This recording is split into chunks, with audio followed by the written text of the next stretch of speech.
Por la liberación total, por la dignidad rebelde, más allá de las fronteras, más allá de las naciones. Tejemos rabias y fuegos, agita y acciona.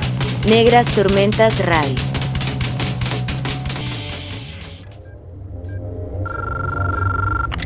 Sé que estáis ahí. Percibo vuestra presencia. Sé que tenéis miedo. Nos teméis a nosotros. Teméis el cambio. Yo no conozco el futuro. No he venido para deciros cómo acabará todo esto. Al contrario, he venido a deciros cómo va a comenzar. Voy a colgar el teléfono. Y luego voy a enseñarles a todos lo que vosotros no queréis que vean. Les enseñaré un mundo. Sin vosotros. Un mundo sin reglas y sin controles, sin límites ni fronteras. Un mundo donde cualquier cosa sea posible.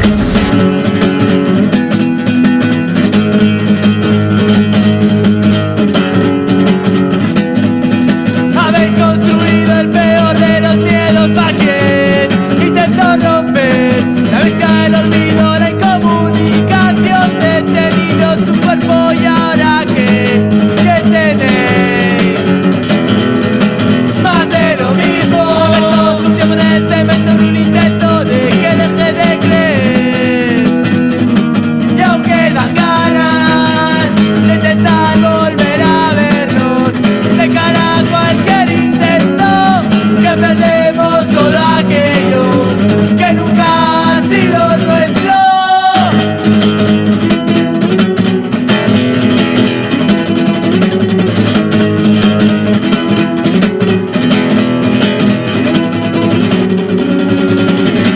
Sonríe que al final es lo único que puede hacerme recordar por todo lo que muero. Y si me entierro de espalda al mundo, espérame.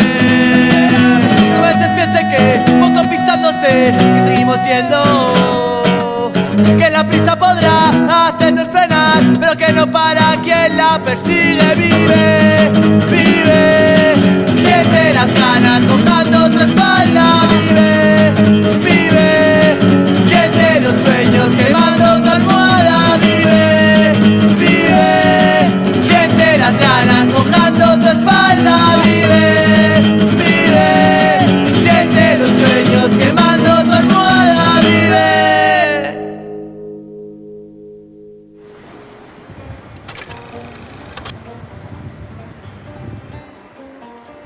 Hola a todas, hola a todos, hola a todos, bienvenidas, bienvenides a este programa número 56 de la segunda temporada de Negras Tormentas Radio. A continuación, presentaremos algunos extractos de la presentación del libro Qué Internacional de Alfredo Cospito, presentación del periódico Tinta de Fuga y el foro debate a 120 años de la huelga portuaria y 50 años del golpe de Estado. Todas estas actividades realizadas en la segunda versión de la Feria del Libro Anarquista en Valparaíso, territorio dominado por el Estado chileno.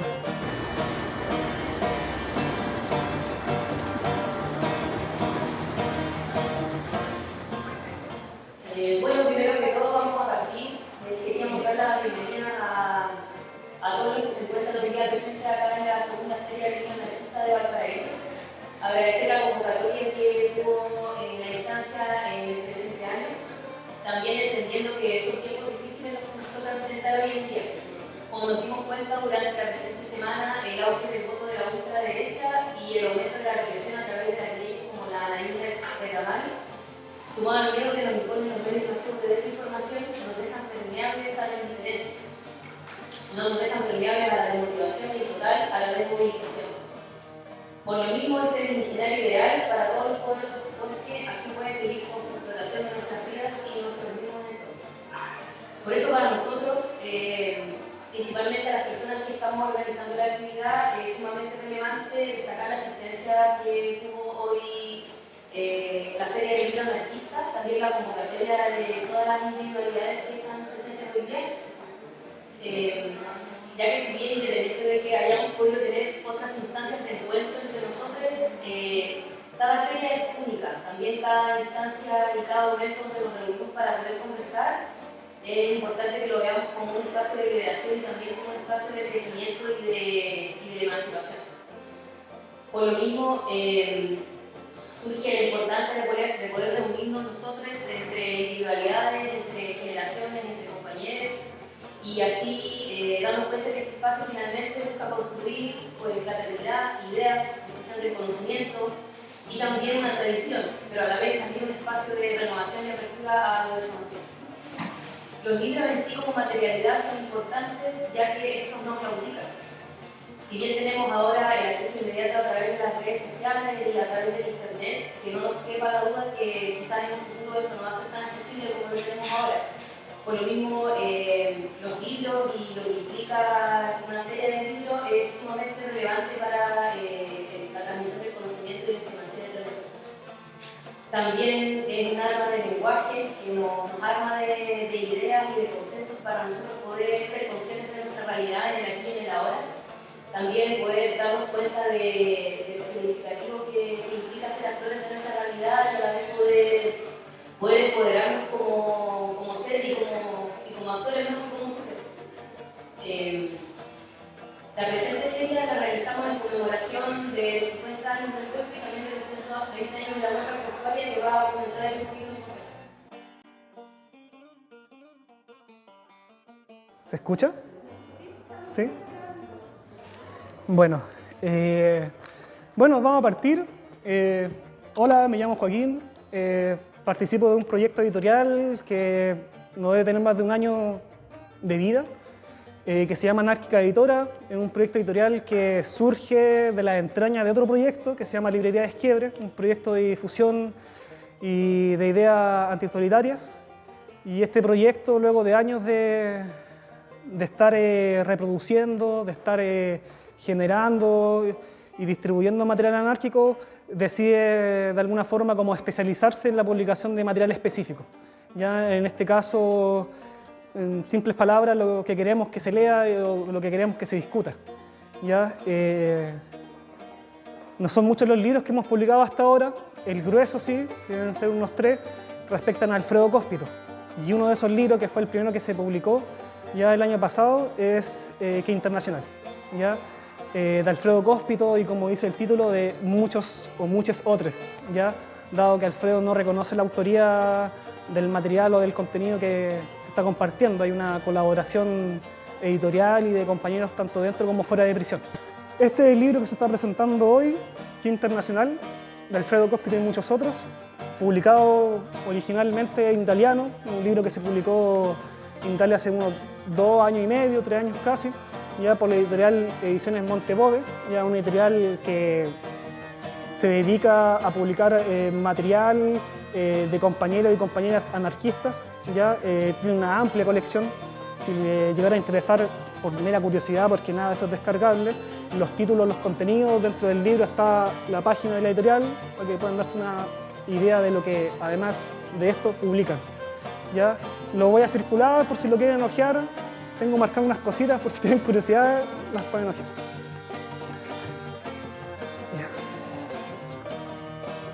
Ya. Pregunté, ¿cierto?, si alguien conocía, ubicaba a Alfredo Cospito. ¿Les suena Alfredo Cospito? ¿Sí? Ya, bueno. Ya. ¿Por qué hago esta pregunta, que tal vez para muchos sea bastante obvia? Pero para mí no, nunca es obvio que todos o todas conozcamos de todo. Siempre, tal vez Cospito sea un nombre que ya nos suena o nos hace ruido por su reciente término de huelga, que tuvo más de 180 días el compañero en huelga de hambre contra el régimen 41 bis, ya un régimen al que fue trasladado el año pasado, y mismo traslado que motivó la publicación de este libro.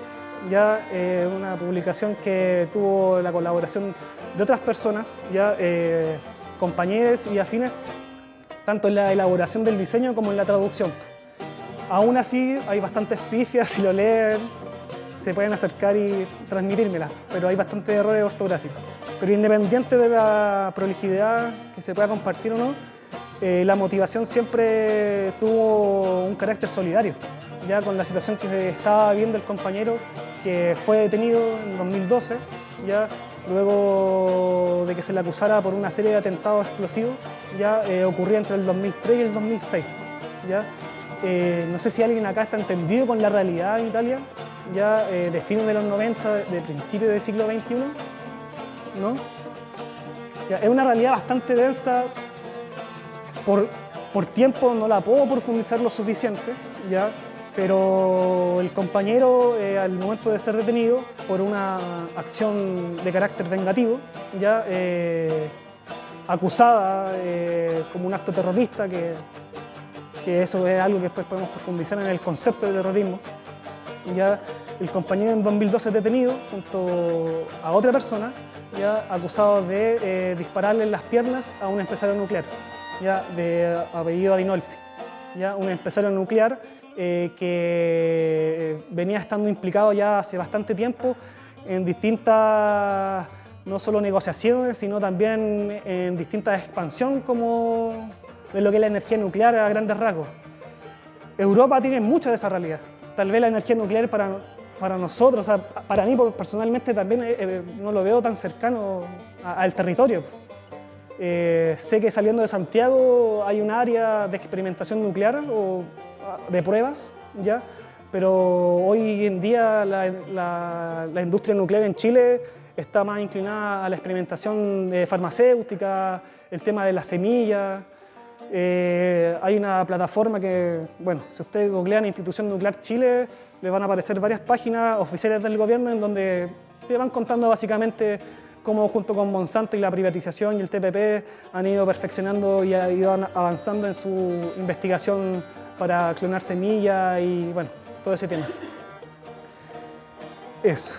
Y, bueno, volviendo a la realidad de Alfredo, ya Alfredo, una vez que es detenido, ya es acusado de pertenecer a la FAI, ya FAI Free, Federación Anárquica Informal, ya Frente Revolucionario Internacionalista, si no me equivoco, ya, de la cual él, con un tiempo después, asume la responsabilidad él, ya de haber cometido dicho atentado al empresario nuclear, ya reivindicando no tan solo la FAI, no tan solo una sigla, sino también un proyecto. Estoy tocando muy por encima el tema de la FAI, que lo vamos a ir tocando a poco, ya porque el libro,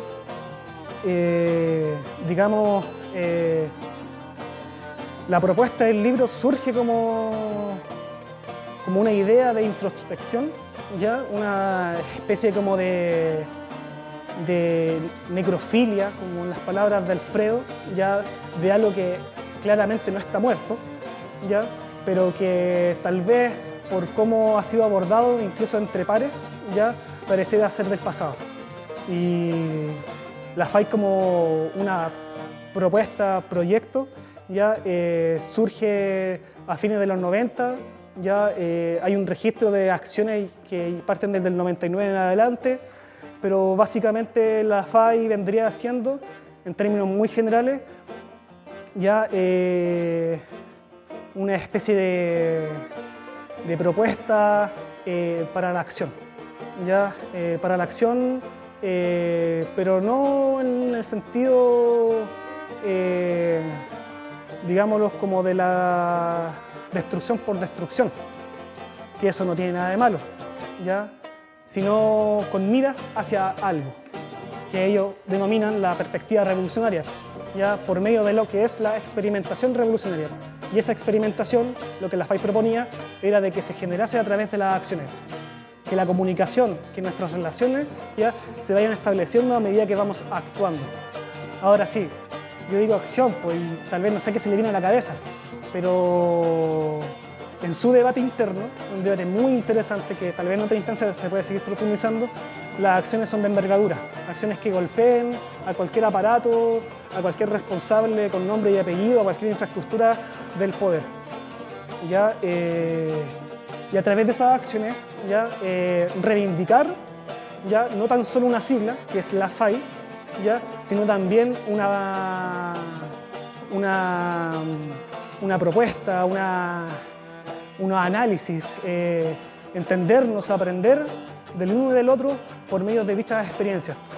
Cabe decir que la experiencia, tanto para la FAI como para el autor, no solamente en este libro, sino en sus múltiples contribuciones, ya es algo de suma importancia. Ya la experiencia es lo que vamos dejando, lo que nos va nutriendo, y cuando es compartida puede ser muy peligrosa. Hasta ahí se va entendiendo, ¿sí? Si tienen dudas más sobre la FAI, ya tal vez por qué Federación Anárquica Informal, ya ellos a modo de burla, de mofa, a lo que es una organización más constituida, más formal, más estructural, deciden ponerse FAI ya en una especie como de referencia histórica a la FAI española, ya Federación Anarquista Ibérica. ¿Sí? Sí, gracias. Ahí se ve. ¿Cómo? Compañero, por favor.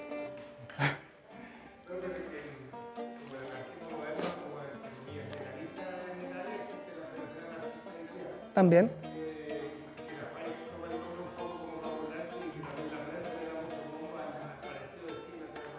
Sí, pues, sí, ya, eso está bueno.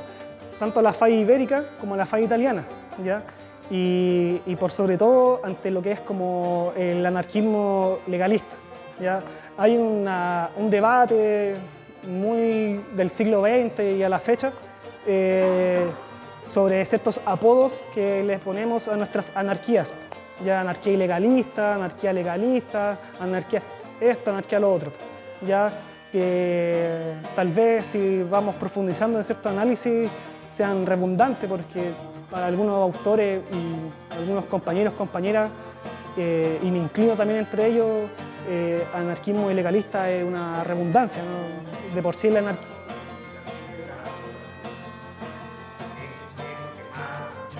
Sí,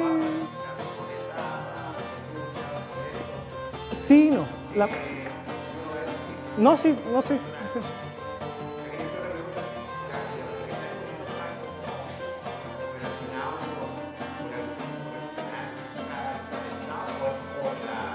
No. Digamos otra multiplicidad. Ya el insurreccionalismo tiene una clara influencia, y eso lo dicen la misma FAI, los mismos integrantes de la FAI, que el insurreccionalismo tiene una influencia directa, a veces no tanto, pero sí hay una influencia, ya sobre todo de autores como Bonanno, ya dentro de lo que es el pensamiento de la federación en sí, ya. Ellos no se consideran insurreccionalistas, por más que el discurso de lucha de clases todavía predomine en los análisis de Alfredo, ya hay una lectura respecto como a la clase, ya bastante particular, ya, de la cual él no descarta, digamos, como congeniar, digamos, en las calles, pero sí llama como a tener una precaución, ya, o más bien una inclinación, primero que todo al individuo. Hay un Alfredo en el libro, bueno, pero te estoy respondiendo. Voy a recurrir al papelito, lo apunte. Ya, pero tema muy interesante, pero antes de abordarlo quisiera cerrar esta primera parte, que es un poquito más técnica tal vez sobre el libro, ya, y sobre Alfredo, para que nos hagamos una idea, una dimensión de quién es él y qué es esta FAI, y básicamente de qué va a tratar el libro, ya. Alfredo, desde que lo detienen en 2012, ya participó en una serie de huelgas. La huelga del año pasado no es su primera huelga, y muchos dan por hecho de que si sigue con vida más adelante no va a ser su última la que acaba de pasar. Ya, pero Alfredo en 2012 participó en una serie de huelgas por mejora no tanto hacia su persona, sino a otros compañeros y compañeros, no tan solo de Italia, sino a nivel internacional. Que de por sí el internacionalismo para Alfredo, y este libro en particular, es un tema transversal. O sea, lo internacional, la internacional, el internacionalismo, son cosas que definen, digamos, como esta propuesta ya de lo que puede ser la FAI o de lo que puede ser esta anarquía informal, ya que se comunique, que crezca, que se expanda, que se multiplique, que se cuestione ya por medio de las acciones. Ya, bueno, como la mayoría sabrán, Alfredo estuvo en huelga más de 180 días, estuvo varias veces en riesgo vital, a punto de morir.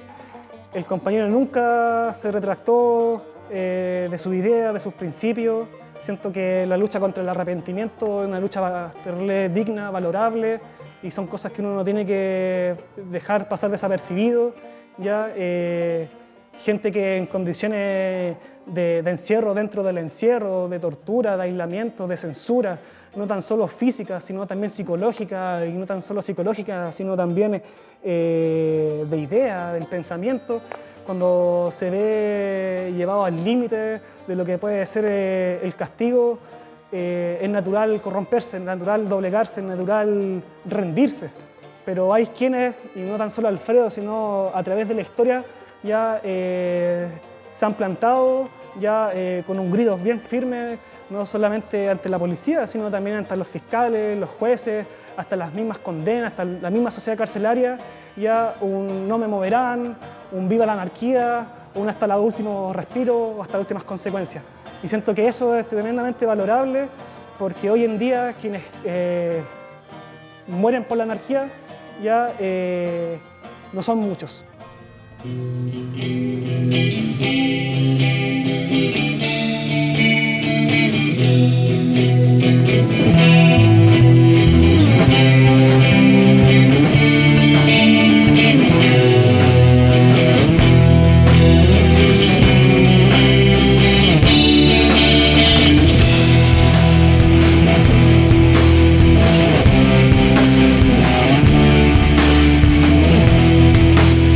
Cayó la frase como una guillotina, apuntándole al cielo la claridad del día.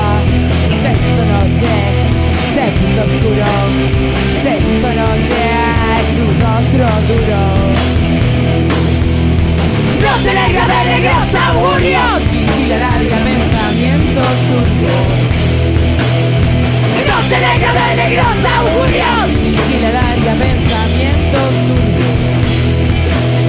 Cayó la frase de muerte temible, sacudió con golpe de fuerza terrible. Lo encontró de pie, casi listo, preparado y sus ideas lo fusilaron allí mismo. Noche negra de negros augurios, vigila larga pensamientos turbios. Noche negra de negros augurios, vigila larga pensamientos turbios. Lo fusilaron allí mismo, ahogando su vida de guerra. Viva La anarquía. viva La anarquía. viva La anarquía. Viva la anarquía.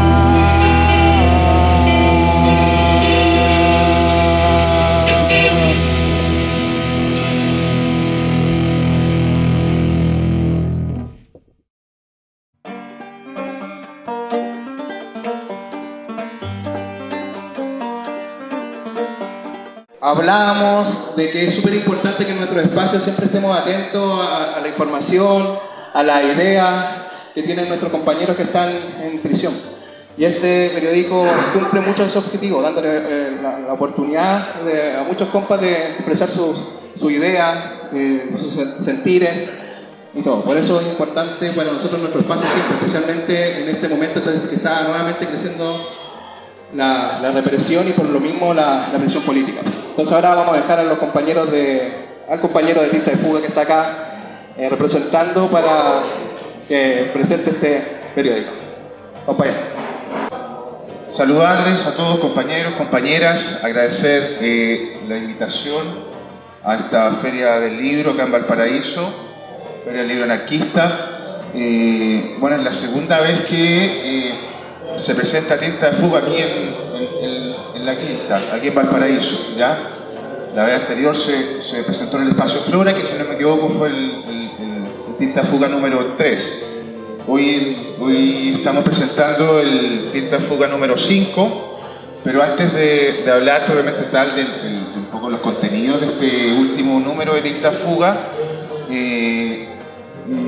la idea también es conversar también o plantear algunas ideas centrales ya o que movilizan este proyecto de este periódico anárquico, anticarcelario, ya que es Tinta de Fuga. ¿Sí? Entonces, partir un poco contándole algunas cosas de Tinta de Fuga, ¿ya? Primero que nada, señalar que una de las cosas que también es importante relevar respecto a este periódico tiene que ver con eso, que es un periódico en papel, es una propuesta también de recuperar o también seguir multiplicando iniciativas más allá de las discusiones virtuales que muchas veces hemos estado cayendo en este último tiempo, ¿no? Propio de estas nuevas tecnologías que pueden ser muchas veces un arma de doble filo y que consideramos que desde ahí también el recuperar el tema de las publicaciones, de los periódicos, de los libros, y que por eso la relevancia también de esta feria, de todas las ferias anarquistas que se van dando en diferentes regiones, territorios, espacios, son importantísimas, porque más allá de la posibilidad, ¿no?, de plasmar diferentes textos, ideas, son instancias que permiten también generar espacios de discusión, ¿no? Si finalmente las publicaciones, los textos, sobre todo en papel, permiten eso, permiten que conversemos, que nos encontremos, que podamos también circular ideas, debates, contraponer también planteamientos, puntos de vista, y esa es la idea central de Tinta de Fuga, por una parte, ¿ya? Hace algún tiempo había muchos más periódicos anarquistas circulando, hoy día no son muchos los periódicos que están en circulación, y la idea es seguir multiplicando este tipo de iniciativas, ¿ya?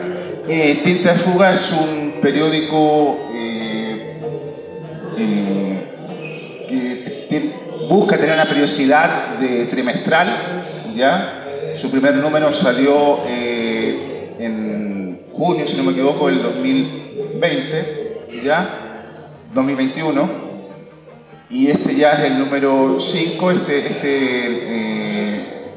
salió en febrero de este año, ya estamos a puerta de la quemada de que salga el próximo número, pero por lo pronto, como aún eso está fraguándose, vamos a presentar este número 5, ¿ya?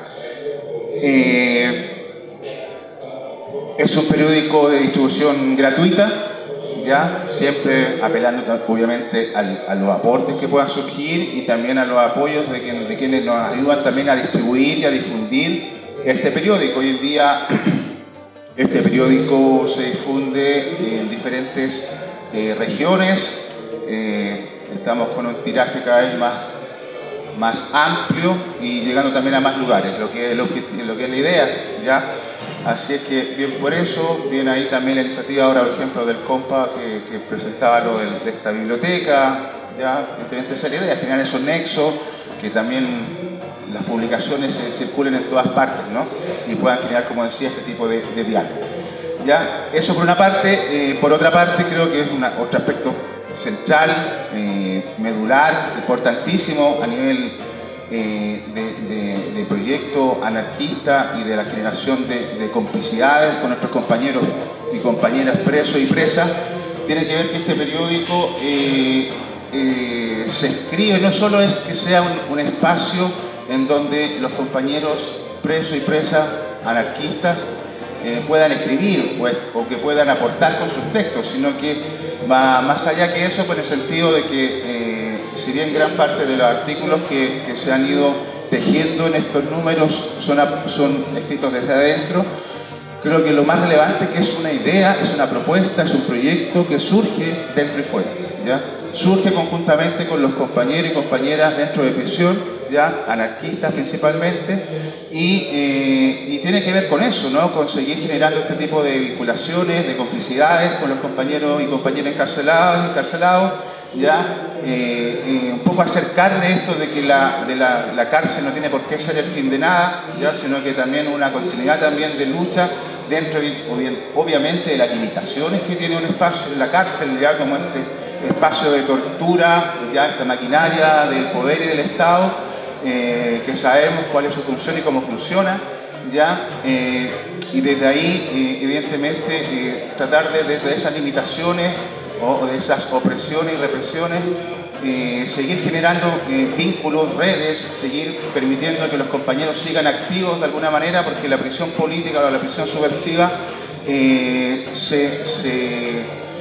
más allá de una definición, más allá de una categoría abstracta respecto a lo que es la prisión política se construye en el hacer, y sobre todo en el hacer de nuestros compañeros dentro de las cárceles que enfrentan y viven el día a día, transitan, caminan por la cana, como se dice ya, de una manera que es parte de una tradición también de lucha refractaria al interior de las prisiones.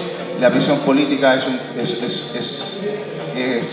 parte sustancial también de lo que es la lucha contra este modelo de dominación. Ya por tanto también en este territorio sabemos que hay una larga historia y tradición y una serie de vivencias de lucha al interior de las cárceles que han dado compañeros y compañeras desde diferentes trincheras, de diferentes lugares, de diferentes momentos históricos, pero de alguna manera igual responden a una continuidad histórica que se rescata y que hoy en día también hacen presente esta posibilidad, se hace viva la prisión subversiva, la prisión política a partir de la experiencia y la lucha que dan también los compañeros dentro de prisión. Un paréntesis que nos quisiera también señalar o recordar también en este mayo anarquista, en este mayo negro, ¿no? En este llamamiento negro en memoria del compañero Mauricio Morales, ¿ya? Que cayó, que murió precisamente en un ataque contra la institución nefasta y sus torturadores, que son los gendarmes, ¿ya? No olvidar que la institución carcelaria es tanto a nivel material como a nivel de su función o de quienes erigen y perpetúan esta institución, es una institución que se basa en la tortura, ya, que se basa en la muerte, ¿ya? Y desde ahí, evidentemente, todo ataque contra gendarmería siempre será legítimo y válido, ¿ya? Todo ataque contra los torturadores y torturadoras que están cotidianamente ya ejerciendo sus torturas dentro de prisión, evidentemente son legítimas, ¿ya? Así que también recordar en este mayo negro ya al compañero Mauricio Morales. Eso, continuando con el tema de la presentación,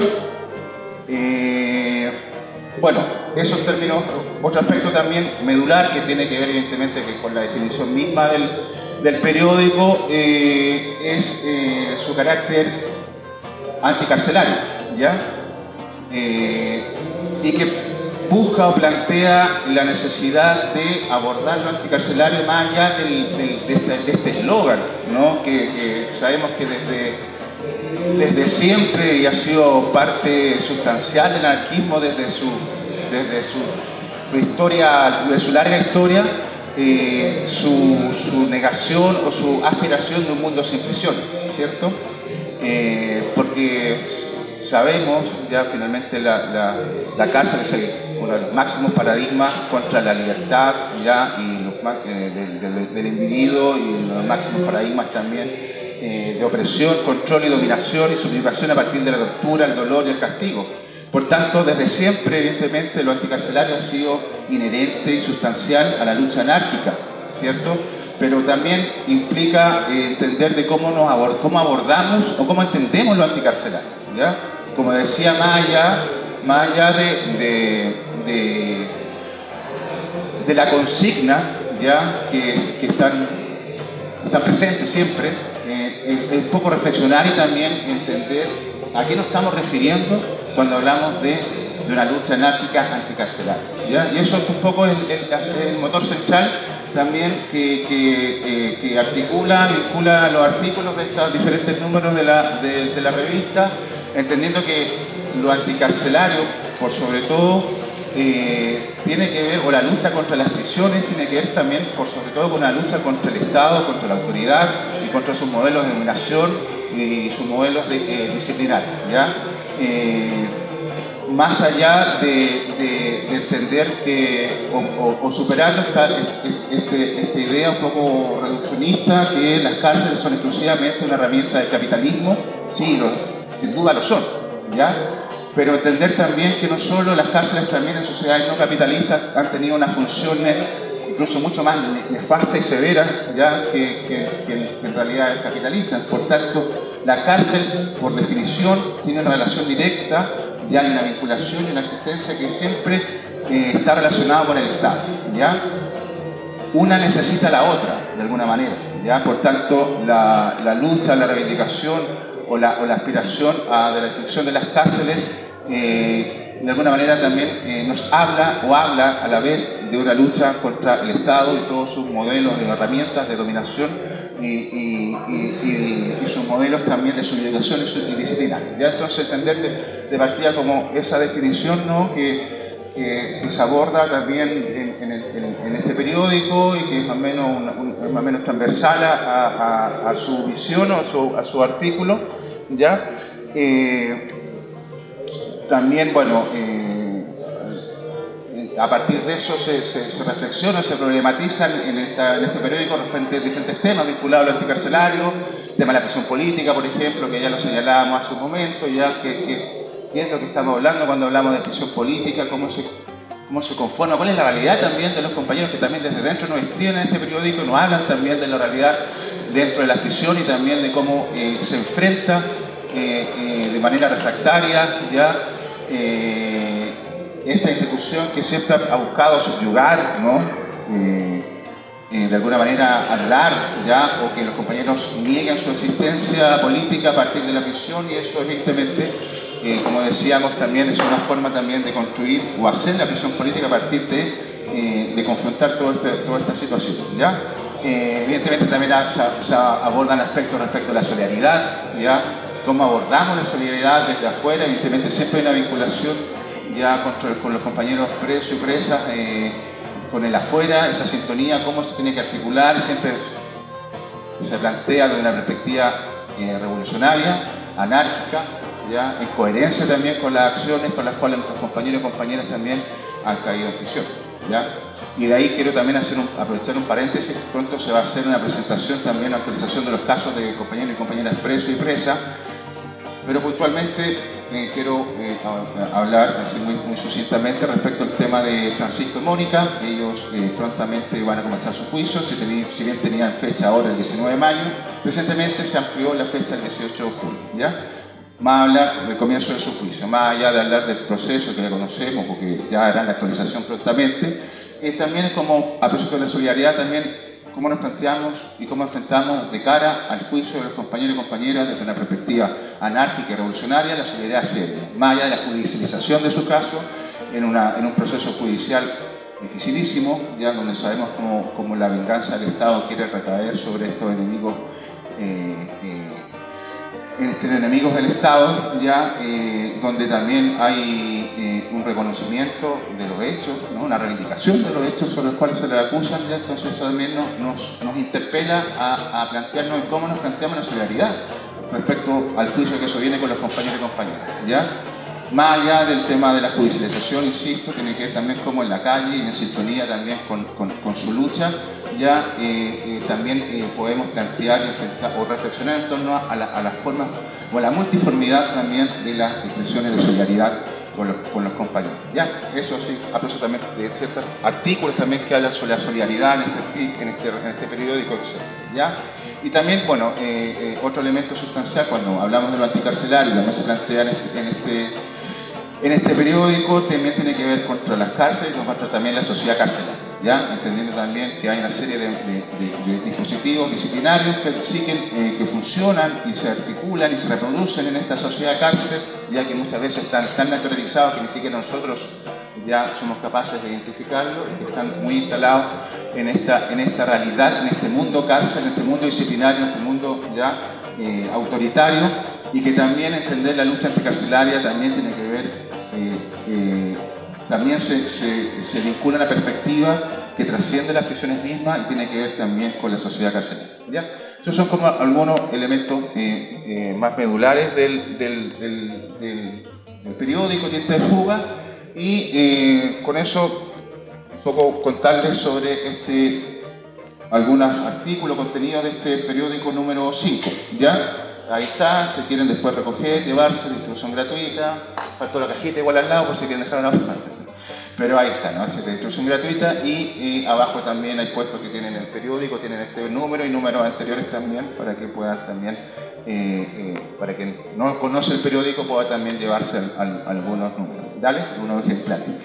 Eso, bueno, entonces, a propósito del último que estaba hablando, el primer artículo de este periódico, de este número 5, tiene que ver un artículo que se llama La escuela como reflejo de la sociedad carcelaria, ¿ya? Y tiene que ver precisamente con esto último que señalaba, respecto, se hace un símil, evidentemente, salvaguardando las diferencias entre lo que es una prisión previamente tal, a lo que son las escuelas, ¿ya? Pero evidentemente entendiendo que las cárceles son las expresiones más bestiales y salvajes respecto a estos modelos disciplinarios y de control y de subyugación de la libertad o la búsqueda de la subyugación de la libertad, la individualidad de nuestros compañeros en general, de su función, sobre todo aquel que habita esos espacios de mierda. Entonces, bueno, desde ahí se hace este artículo que genera parte planteándose también el tema de que hablamos cuando hablamos de sociedad cárcel, ¿ya? Cuáles son las características de esta sociedad carcelaria, desde ahí como también en la escuela, por ejemplo, hay cosas que son evidentes, pero tan evidentes que a veces no nos damos cuenta, ¿no? Como el tema de la infraestructura. Así un dato también que aparece acá, por ejemplo, es que en Estados Unidos, que evidentemente sabemos cuál es uno de las maquinarias más salvajes en términos de esta maquinaria, institución carcelaria, tanto a nivel de la cantidad de presos, pero también a nivel de esta experimentación de ciertos modelos también de implementación de modelos de castigos carcelarios, ya muchas veces los mismos arquitectos que han hecho las cárceles son los mismos arquitectos que han hecho muchas escuelas ya en Estados Unidos. Eso ya nos habla evidentemente del carácter de la restricción respecto al mismo espacio de la escuela, el tema de los controles de los tiempos, el régimen disciplinar, el papel que pueden jugar ciertos funcionarios de la escuela que de alguna manera reproducen este modelo de control y vigilancia, la lógica del castigo, ya, etc. ¿Ya? El control de los tiempos, bueno, ya, un poco por ahí va ese artículo, ¿sí? Otro artículo también que se llama Jornada y Semana Solidaria, ¿ya? Que precisamente tiene que ver con la relevaron también o hacer un poco una lectura respecto a esta, bueno, partiendo de que muchas veces nuestro accionar solidario o nos movilizamos siempre en función un poco reactiva a los golpes represivos, ¿ya? Lo que es un poco nefasto, siempre finalmente el enemigo el que nos está poniendo los tiempos, ¿ya? Entonces también frente a eso es como de alguna manera vamos revirtiendo situación, vamos generando instancias quizás de solidaridad con nuestros compañeros y compañeras más permanentes, ¿ya? Entendiendo también que la realidad, la solidaridad con los compañeros presos y presas anarquistas, tenemos que mirarla más allá de nuestros territorios, ¿no? Más allá de nuestras realidades cercanas, ¿ya? Entendiendo lo que está pasando en nuestros territorios, lo que está pasando con los compañeros en Italia, lo que pasaba recientemente con Alfredo Cospito, lo que está pasando con los compañeros en Grecia, en México, en Estados Unidos, etc.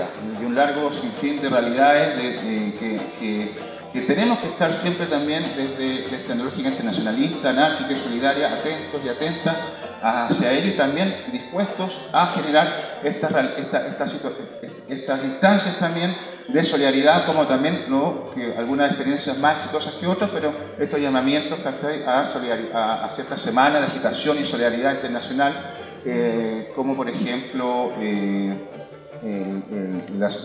aquí se hace referencia, por ejemplo, a la del 23 al 30 de agosto, la Semana de Solidaridad con los prisioneros anarquistas, a propósito del asesinato y la muerte de Sacco Vanzetti, etcétera, o en junio la jornada de solidaridad por los prisioneros de larga condena.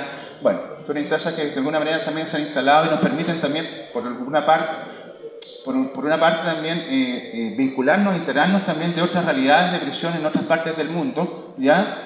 Y también generar ciertos canales de comunicación, más allá de las expresiones que afortunadamente en esta semana, en estas jornadas, en estos llamamientos, muchas veces las expresiones se multiplican de diferentes instancias, desde temas más radicales y ofensivos a mítines o boletines, todas las expresiones que son necesarias en esta instancia, donde también nos permite también hablarnos y comunicarnos con otros compañeros del Lobo a partir también de esta lógica de solidaridad internacional, ¿ya? Eso como el tema contraartícula, ¿ya? En febrero, recordar que estaba aún en plena huelga de hambre el compañero Alfredo Cospito en Italia, ¿ya? Que fue cuando salió este número, ¿ya? Entonces aquí hay los últimos dos artículos que tienen que ver un poco con eso. Uno tiene que ver con un escrito que se llama 41 bis, entre una mirada a la historia y una perspectiva del mañana, que le escribe una compañera italiana, ¿ya? Y a propósito de la huelga de hambre, Alfredo Cospito hace un repaso bastante interesante y bueno sobre la situación en Italia, ya enfocándolo al tema carcelario, la lucha anticarcelaria y específicamente al tema del 41 bis. Y claramente también en sintonía con lo que estaba pasando en ese momento con Alfredo Cospito, ¿ya? Y el otro artículo que también tiene que ver con las huelgas de hambre, pero más allá de abordar huelgas de hambre en particular, se llama las huelgas de hambre, algunos dilemas éticos, ¿ya?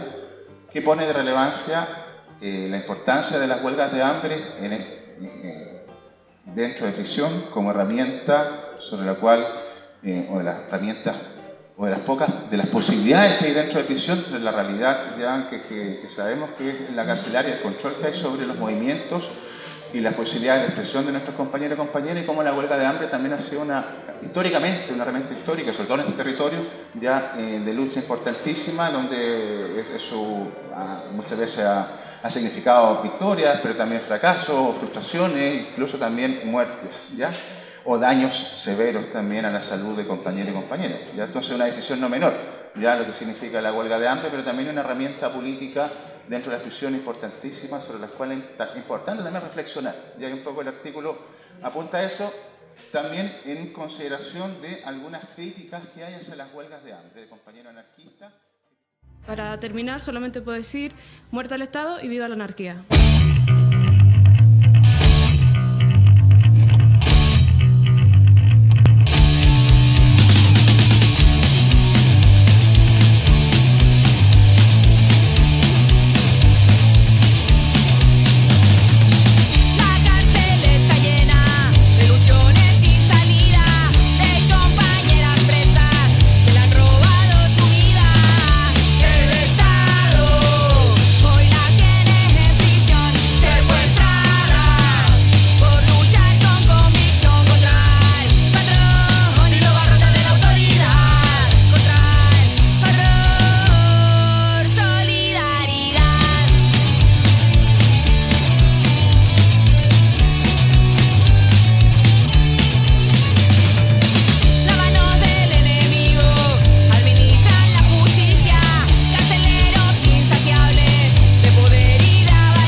Bueno, muy buenas tardes a todas, a todos. Agradecer en primer lugar a los compañeros y compañeras del colectivo Sara Luzatoneo por la deferencia que tuvieron de invitarme a participar de este foro, de esta conversación.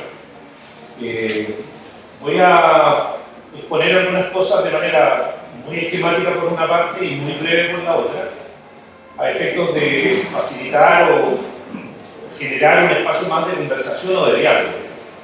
Creo que en ese sentido, más que hacer un relato plano de acontecimientos, a lo menos para mí, digamos, lo relevante es establecer o enfatizar algunas cuestiones en torno a las cuales podemos estar de acuerdo o en desacuerdo y sobre las mismas tener la oportunidad de conversar o de debatir. La convocatoria que a mí me plantearon, efectivamente tenía como eje nodal o como punto de partida los acontecimientos de 1903, pero dado el perfil de los trabajos que yo realizo, que tienen que ver básicamente con la violencia política popular, esto tenía mucho que ver en definitiva con las propuestas que yo podía hacer en torno a la trayectoria histórica de la protesta popular en Chile desde fines del siglo XIX hasta la actualidad. Y en ese sentido hay una primera cuestión de carácter más bien metodológico que me parece que es súper relevante tener presente, a efecto de no quedarnos de cierta manera encapsulados en los acontecimientos del pasado, sino que tratar de comprender que esos acontecimientos del pasado están íntimamente relacionados con los acontecimientos del presente, pero nos hablan desde una narrativa que es distinta, que no es la propia de los acontecimientos del pasado, sino que tiene que ver básicamente con las preguntas, los problemas, los desafíos que se nos plantean en definitiva hoy día. En ese sentido, la primera reflexión es una reflexión más bien de carácter metodológico.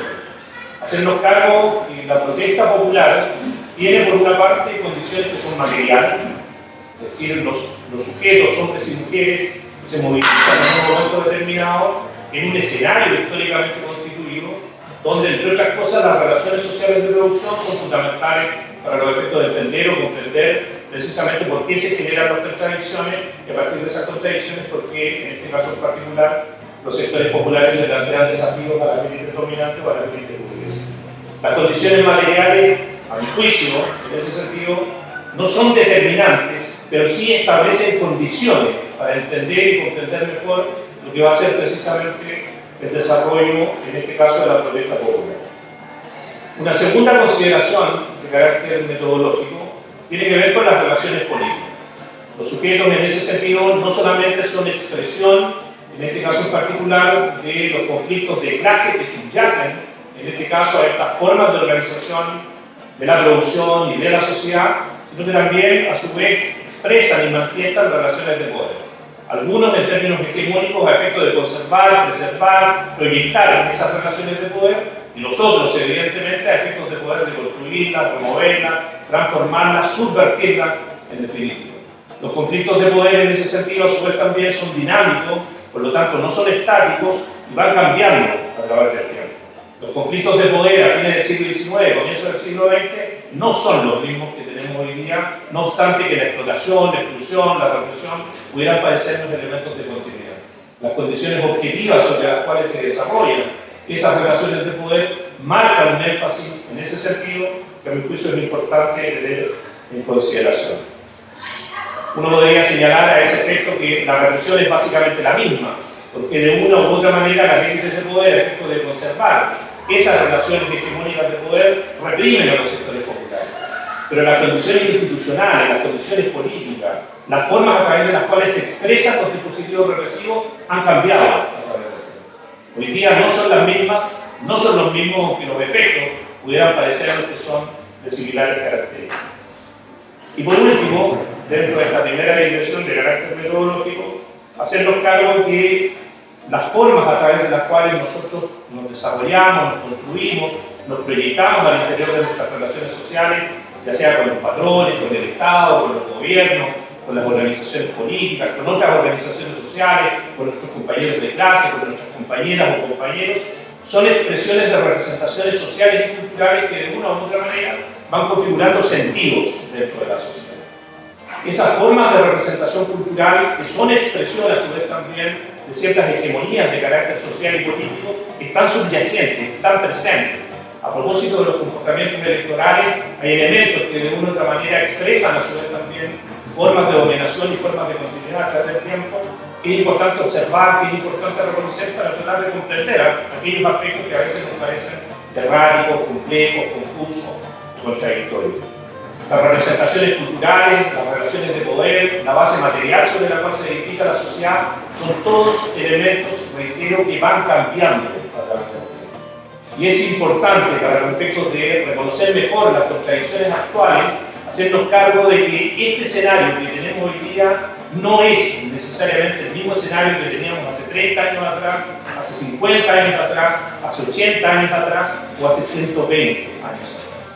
En ese sentido, vuelvo a insistir, metodológicamente es súper relevante que nos hagamos cargo de los procesos históricos, son dialécticos y en cuanto a dialécticos, las contradicciones que subyacen a la sociedad contemporánea son contradicciones que van cambiando a través del tiempo.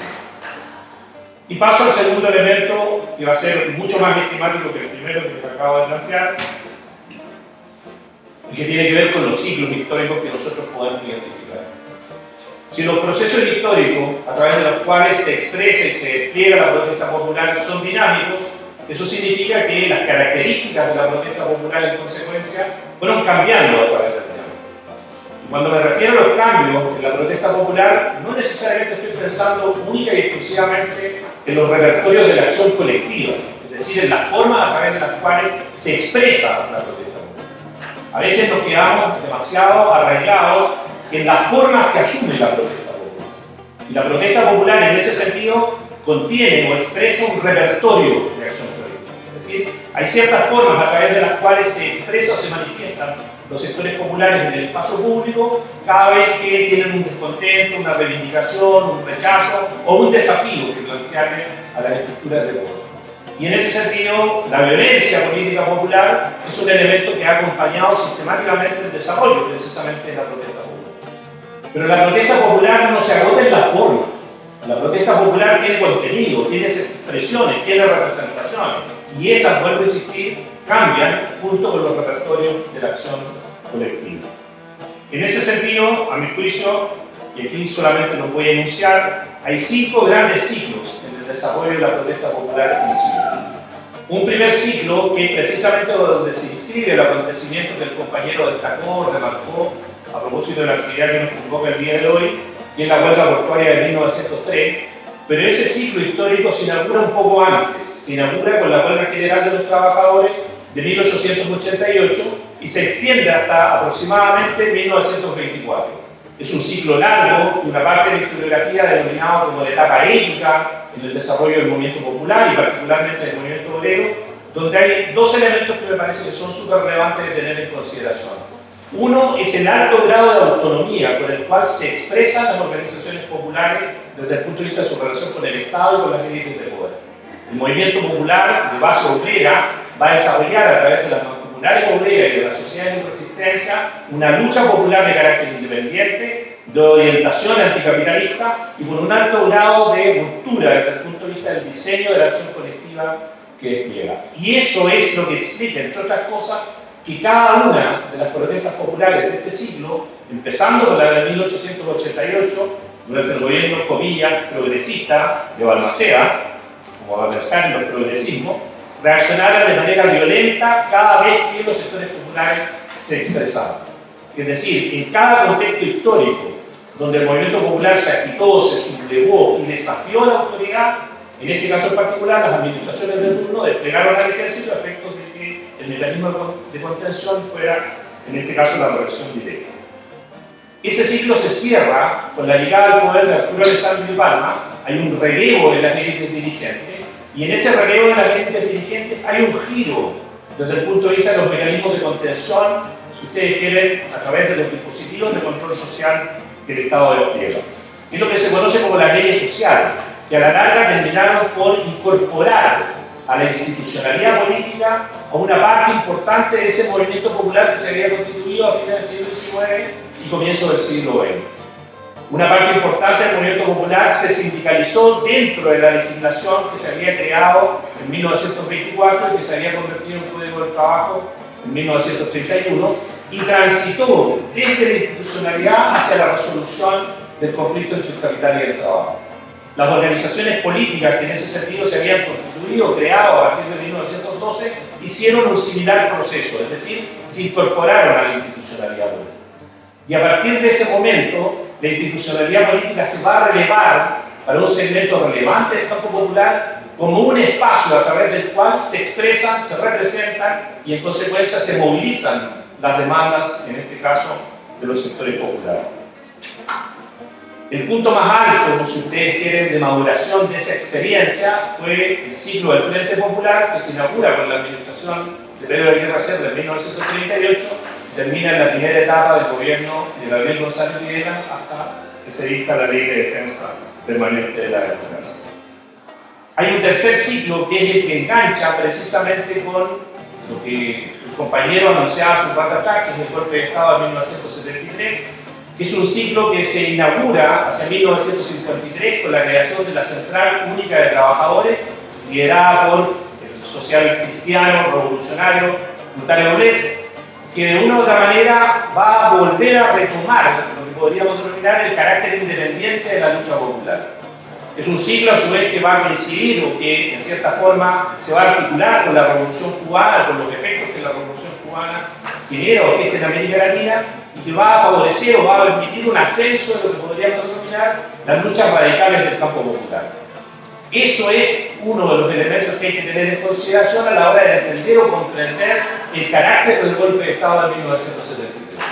El golpe de Estado de 1973 en ese sentido no es solo una sonada golpista para poner fin al gobierno de la Unidad Popular, sino que es una herramienta al servicio de las clases dominantes a efectos de contener el desarrollo de la lucha independiente, de la lucha revolucionaria que los sectores populares habían venido articulando desde el comienzo de la década de 1950. No se trataba solamente de poner fin a una experiencia política particular del gobierno de la Unidad Popular, sino que se trataba de contener una ofensiva revolucionaria que se venía gestando, vuelve a existir, desde el comienzo de la década de 1950. Hay un cuarto ciclo histórico que tiene que ver con la reanimación del campo popular después del golpe de Estado. Ese ciclo histórico se inaugura hacia 1978, tiene que ver con las conmemoraciones que los trabajadores comenzaron a desarrollar del 1 de mayo. La protesta popular antidictatorial no comenzó en mayo de 1983. Eso es falso. La protesta popular comenzó a activarse, comenzó a desplegarse en el espacio público a partir del 1 de mayo de 1978, cuando las organizaciones sindicales, cuando los trabajadores desafiaron el terror dictatorial, retomaron el espacio público e iniciaron un proceso de ascenso en el desarrollo de las luchas populares que alcanzó su punto más alto de desarrollo con las marchas del hambre del año 1982. Ese proceso de reanimación entre 1978 y 1982 fue el que permitió precisamente que a partir de 1983 el pueblo se volcara masivamente al espacio público a desafiar a la dictadura. Fueron los sectores populares en ese sentido, liderados por la clase obrera en ese minuto, los que tomaron, en este caso en particular, el desafío de reanimar la protesta popular. Y el último ciclo, que es de una u otra manera el ciclo al que estamos asistiendo hasta el día de hoy, es el ciclo que se inaugura con lo que se conoce como la Revolución Pingüina del año 2006, que se encardina con las luchas de los trabajadores subcontratistas a partir del 2007, con las luchas ambientalistas y regionalistas del 2008 en adelante, que tiene que ver con las luchas estudiantiles del 2011 al 2013, que tiene que ver con el feminismo, con el ambientalismo, con las luchas territoriales, que encuentran su punto más alto en lo que nosotros conocemos como, en este caso, la Revuelta Popular de octubre del año 2019.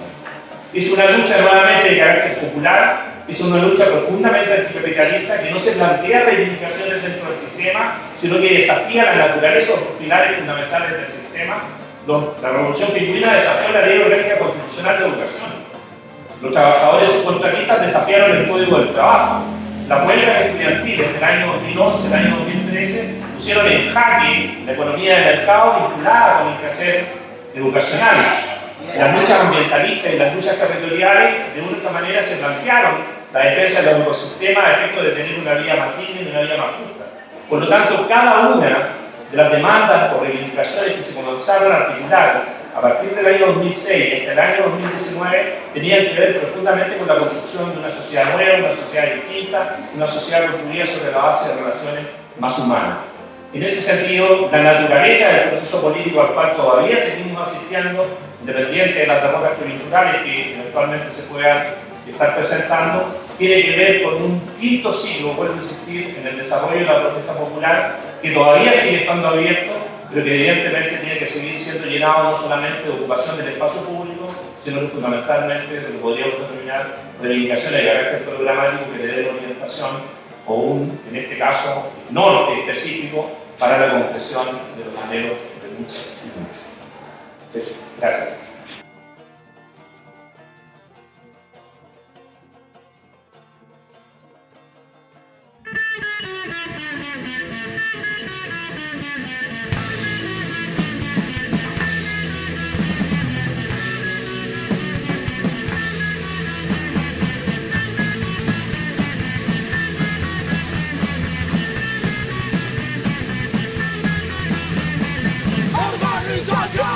En grupos de trabajo, contrarrestando la apatía juvenil, actividades en talleres creativos, feria libertaria y de contrainformación, feria de cultura libertaria, feria de cultura libertaria, con los videoforos se llega mejor, también el concierto. Con un mundo en anarquía se vive mejor.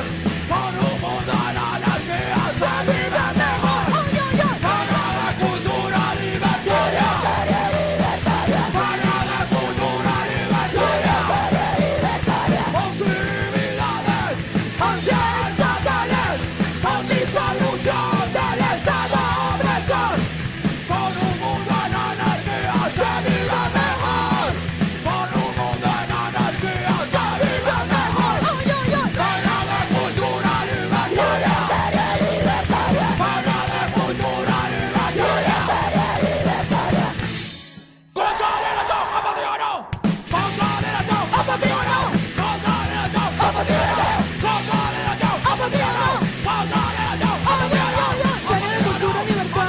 Para contrarrestar la apatía juvenil, porque el concierto no solo música, también conciencia.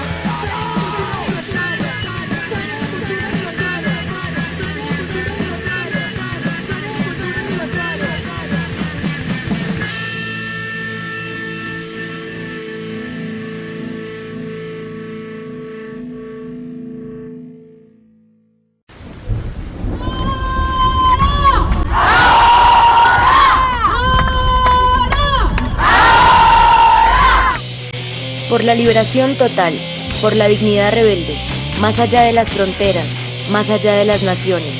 Tejemos rabias y fuegos, agita y acciona. Negras tormentas radio.